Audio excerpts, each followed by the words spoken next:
Halo semuanya, dalam video kali ini saya akan mencoba menjelaskan tentang bagaimana cara mengakses atau mengoperasikan Siamik khususnya bagi mahasiswa di Politeknik Pariwisata Bali.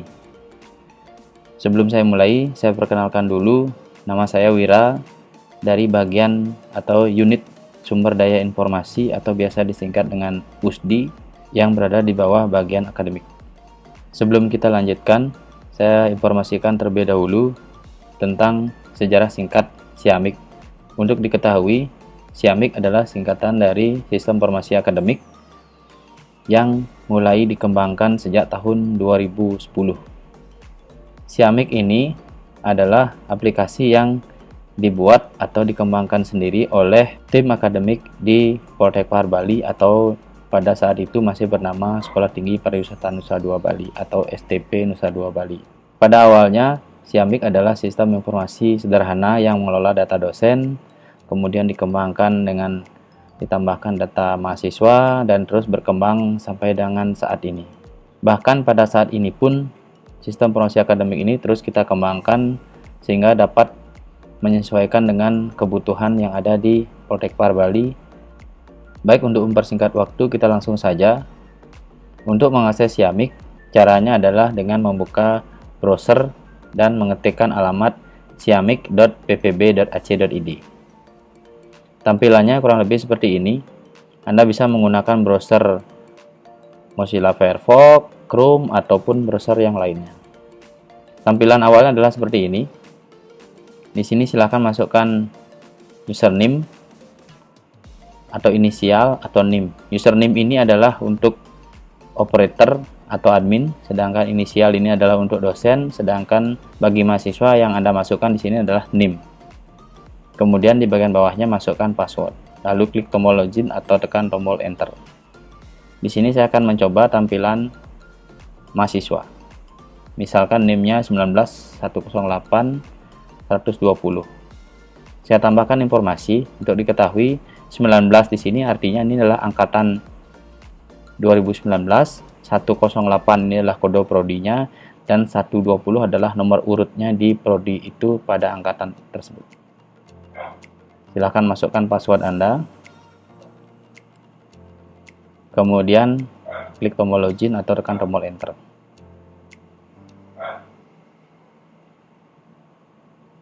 Oke, tampilan awalnya adalah seperti ini. Di sini terdiri dari beberapa bagian. Pada menu atas ada tombol home, password, dan logout.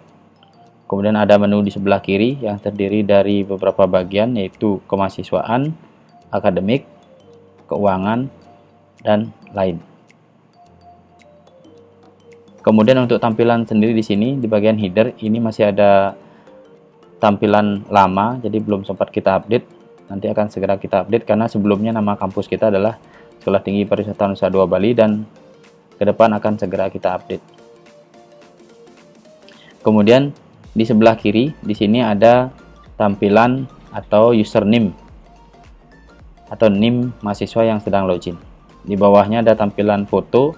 Ini kebetulan user yang saya pinjam dari mahasiswa itu belum ada fotonya. Kemudian di tampilan home di sebelah kanan itu ada pengumuman terbaru. Jadi bagi mahasiswa bisa melihat pengumuman terbaru, di sini ada tanggalnya. Kemudian kalau ini diklik ini akan muncul PDF pengumuman terbaru, misalkan seperti ini.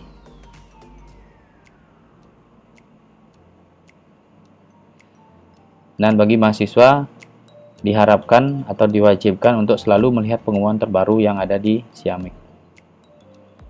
Ini. Kemudian untuk yang pertama yang harus Anda ketahui adalah mengganti password. Jika Anda ingin mengganti password, menunya di sini. Silahkan masukkan password yang lama, kemudian masukkan password yang baru sebanyak 2 kali, kemudian tekan tombol submit. Setelah itu password Anda akan terganti. Kemudian jika perlu logout, silahkan logout melalui tombol ini. Kita kembali ke home. Kemudian di sebelah kiri ada beberapa bagian yang penting. Yang pertama adalah menu kemahasiswaan yang terdiri dari beberapa sub. Yang pertama ada biodata, khususnya bagi mahasiswa baru, biasanya di sini datanya masih kosong. Kemudian di sini ada tombol edit. Anda bisa mengedit biodata ini dengan mengklik tombol edit di biodata. Kemudian ini semua bisa Anda ganti atau perbaiki sesuai dengan data terbaru. Kemudian jika sudah, nanti silahkan Anda tekan tombol submit. Nah, ketika Anda tekan tombol submit, itu data Anda tidak langsung berubah, tetapi akan membutuhkan approve dari admin. Tampilannya nanti seperti ini jika sudah di-approve. Informasi perubahan biodata yang Anda ajukan terakhir pada tanggal sekian telah disetujui. Jika ditolak, maka nanti akan ada tampilannya ditolak. Alasan menolaknya biasanya ada beberapa, misalkan dia salah mengetikkan tanggal lahir, namanya, dan lain-lain. Misalkan perubahan namanya terlalu frontal ya, misalkan namanya tadinya si A kemudian berubah menjadi si B, kami pasti akan mempertanyakan kenapa namanya berubah jauh. Tapi kalau hanya berubah spasi dan yang lainnya, biasanya kami akan langsung approve. Kemudian tanggal lahirnya misalkan tidak masuk akal ya, misalkan mahasiswa angkatan 2020 lahirnya tahun 2019, berarti kan umurnya salah, jadi itu biasanya tidak bisa kami approve. Dan data-data yang lainnya kalau hanya berubah alamat dan lain-lain biasanya langsung kami approve. Dan untuk mahasiswa jika merubah data ini kami mohon diisi dengan lengkap ya, terutama data-data yang sifatnya mandatori atau yang mendasar seperti nama, tempat lahir, tanggal lahir, ini harus sesuai dengan ijazah SMA Anda. Kemudian jenis kelamin, dan ini terpenting, salah satu yang penting adalah NIK atau nomor KTP. Jika Anda belum memiliki KTP, Anda bisa melihat di kartu KK atau kartu keluarga. KTP ini sangat penting, jadi tidak boleh salah ketik karena terkait dengan data PDDikti atau Pangkalan Data Pendidikan Tinggi. Jadi data yang Anda ketikkan di sini akan kami posting juga ke Pangkalan Data Pendidikan Tinggi, di mana data PDDikti itu akan terhubung dengan data Dukcapil. Jadi kalau di sini ada kesalahan, akibatnya nanti sangat fatal. Kemudian yang lainnya silahkan dilengkapi. Nomor HP ini sangat penting juga, karena jika ada apa-apa dengan Anda, kami bisa menghubungi. Kemudian jangan lupa juga kontak darurat. Ini bisa diisikan dengan nomor HP orang tua atau yang lainnya, dan yang lain-lain. Selanjutnya di bawah biodata, ini ada beberapa menu surat keterangan. Ada surat keterangan aktif, surat keterangan pernah kuliah, surat pernyataan masih kuliah, surat izin cuti kuliah, dan yang lain-lain sampai dengan surat permohonan data ke industri. Ini bisa diisi dengan atau bisa digunakan sesuai dengan kebutuhan Anda. Misalkan Anda perlu surat keterangan aktif, nanti Anda di sini klik buat baru, kemudian untuk keperluan apa, dan seterusnya. Nanti silahkan Anda submit dan ikuti perintah selanjutnya. Nanti otomatis di menu admin di bagian akademik akan melihat ajuan Anda dan akan memproses sesuai dengan surat yang Anda ajukan. Kemudian masih di bagian kemahasiswaan, di bagian paling bawah itu ada menu Satuan Kredit Partisipasi atau SKP. Data SKP Anda adalah data poin-poin yang Anda dapatkan dari berbagai kegiatan yang Anda ikuti. Jika Anda sudah memiliki beberapa kegiatan, misalkan telah mengikuti PSDP, kemudian nanti mendapat prestasi di bidang tertentu, silakan nanti Anda kirimkan ke bagian akademik, dan bagian akademik akan memposting dan hasilnya akan kelihatan di sini. Dan untuk diketahui, poin SKP ini biasanya diperlukan untuk sebagai salah satu syarat untuk mengikuti ujian sidang tugas akhir nanti di semester akhir. Baik, selanjutnya kita lanjut ke bagian akademik. Di bagian akademik ada beberapa submenu, yaitu KRS, absensi perkuliahan, KHS, PKN, tugas akhir, dan wisuda. Yang pertama kita lihat menu KRS. Di menu KRS, yaitu kartu rencana studi, di sini akan muncul semester, tahun akademik, semester apa, kelas apa Anda masuk, dan mata kuliahnya berapa, SKS-nya berapa, dan seterusnya. Dan di sini akan muncul daftar mata kuliah yang Anda dapatkan di semester tertentu. Itu ini ada 2 semester. Kemudian di bawah itu ada menu yang tidak kalah pentingnya, yaitu menu absensi perkuliahan. Menu absensi perkuliahan, jadi perkuliahan yang Anda ikuti itu akan diposting oleh bagian prodi, di staf prodi Anda masing-masing. Kemudian hasilnya bisa Anda lihat di sini. Misalkan ini semester 1, kita lihat mata kuliah warganegaraan misalnya. Di sini kelihatan untuk mahasiswa ini di pertemuan 1 tanggal sekian hadir dan seterusnya. Mungkin nanti di sini kalau ada izin atau tanpa keterangan di sini akan muncul. Nah, jika misalkan di sini Anda merasa hadir terus, kemudian di sini ada salah satu diisikan tidak hadir tanpa keterangan, Anda bisa segera klarifikasi ke staf prodi. Jadi jangan sampai data Anda salah dan kemudian merugikan Anda sendiri di akhir semester. Karena kehadiran Anda ini akan berpengaruh pada izin untuk mengikuti penilaian akhir atau izin untuk mengikuti UAS di akhir semester. Begitu juga dengan mata kuliah lainnya, Anda bisa cek juga. Seperti ini kebetulan hadir semua. Di sini ada tanggalnya. Itu untuk menu absensi perkuliahan. Kemudian kita lanjut ke menu KHS. Di menu KHS atau kartu hasil studi, isinya hampir sama dengan menu kartu rencana studi, hanya saja di sini ditambahkan nilai ya, karena di sini ada hasilnya, yaitu nilai IPK atau indeks prestasi di semester tertentu. Misalkan seperti ini, mata kuliahnya apa, SKS-nya berapa, angkanya berapa, hurufnya berapa, bobotnya berapa, dikalikan, kemudian nanti di total SKS-nya, nanti ketemu IP semesternya berapa. Seperti itu untuk KHS. Jadi jika nilai Anda sudah masuk, Anda bisa melihat di sini. Selanjutnya di bawah itu ada menu PKN.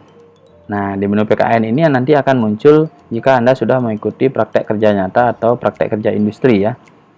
Jadi di semester berapa dan seterusnya, nanti di sini Anda bisa mengupload sertifikat PKN yang telah Anda dapatkan, dan juga laporan PKN-nya bisa Anda upload di sini. Nah, biasanya untuk mengikuti ujian atau penilaian dari PKN atau penilaian laporan PKN Anda wajib mengupload sertifikat dan dokumen PKN-nya di sini. Selanjutnya ini menu tugas akhir. Ini adalah menu untuk Anda yang mengambil mata kuliah tugas akhir, skripsi ataupun yang lainnya.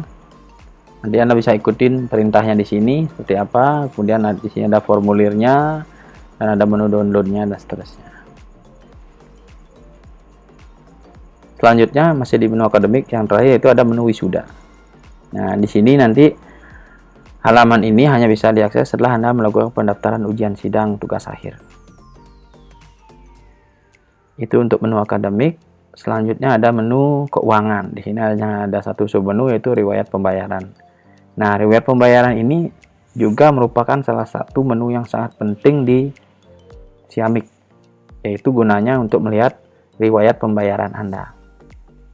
Nah, di sini Anda bisa melihat pembayaran Anda di semester berapa, jumlahnya berapa, tanggal bayaran tanggal berapa. Jika nama Anda atau data Anda sudah muncul di sini, data pembayaran Anda sudah muncul di sini, misalkan ini statusnya aktif, berarti status Anda sebagai mahasiswa sudah aktif. Karena setiap mahasiswa di Poltekpar Bali wajib melakukan registrasi atau pendaftaran kembali di setiap awal semester, yaitu dengan cara membayar SPP atau uang pendidikan. Jika Anda sudah membayar, maka pembayaran Anda itu akan sah setelah diposting di Siamik dan muncul di sini. Jadi kalaupun Anda sudah membayar tapi datanya belum terposting di sini, maka belum sah, belum terkonfirmasi. Ini tabel yang atas, yaitu untuk biaya pendidikan, cuti, dan bebas kuliah. Termasuk juga jika nanti Anda, misalkan untuk yang diploma 3, jika Anda melebihi dari 6 semester, harusnya kan 6 semester, tapi kalau Anda masuki semester 7 dan seterusnya, maka Anda harus membayar biaya bebas kuliah tetap di awal semester, dan pembayaran Anda akan muncul di sini. Jadi pastikan di setiap awal semester data pembayaran Anda sudah muncul, satu semester satu baris di sini. Kemudian khusus untuk ujian tugas akhir dan wisuda itu muncul di sini. Jadi kalau Anda mau ikut ujian tugas akhir itu ada biaya tersendiri. Nanti muncul di sini sudah lunas atau belum. Kemudian untuk wisuda muncul di sini.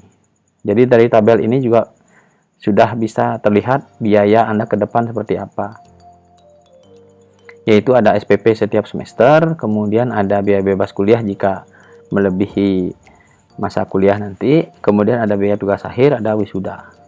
Untuk saat ini kalau tidak salah biaya tugas akhir itu adalah 400.000, kemudian untuk wisuda 1,5 juta. Biasa seperti itu, kecuali nanti ada perubahan tarif dari peraturan pemerintah.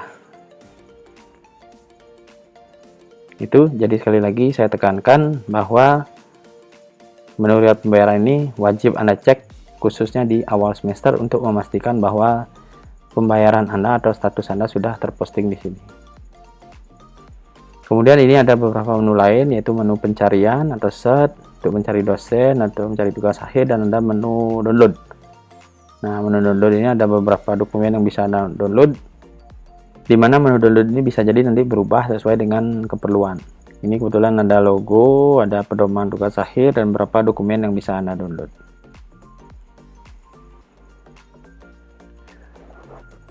Baik, sekian video dari saya. Semoga bermanfaat. Dan sekali lagi kami sampaikan bahwa sistem informasi akademik ini, khususnya dari tampilan mahasiswa ini, akan terus kita kembangkan karena ada beberapa bagian yang memang perlu dibenahi. Dan sekali lagi kami sampaikan untuk diketahui bahwa sistem informasi akademik yang ada di Politeknik Pariwisata Bali ini merupakan hasil pengembangan dari bagian akademik dan dari unit sumber daya informasi, dibantu dengan teman-teman di tim IT dengan dukungan dari pimpinan dari Politeknik Pariwisata Bali. Baik, sekian dari saya. Jika ada yang kurang jelas atau jika ada yang ingin ditanyakan, bisa disampaikan nanti melalui ketua kelas masing-masing atau disampaikan langsung ke unit sumber daya informasi di bagian akademik atau di ruang akademik. Terima kasih, sampai jumpa.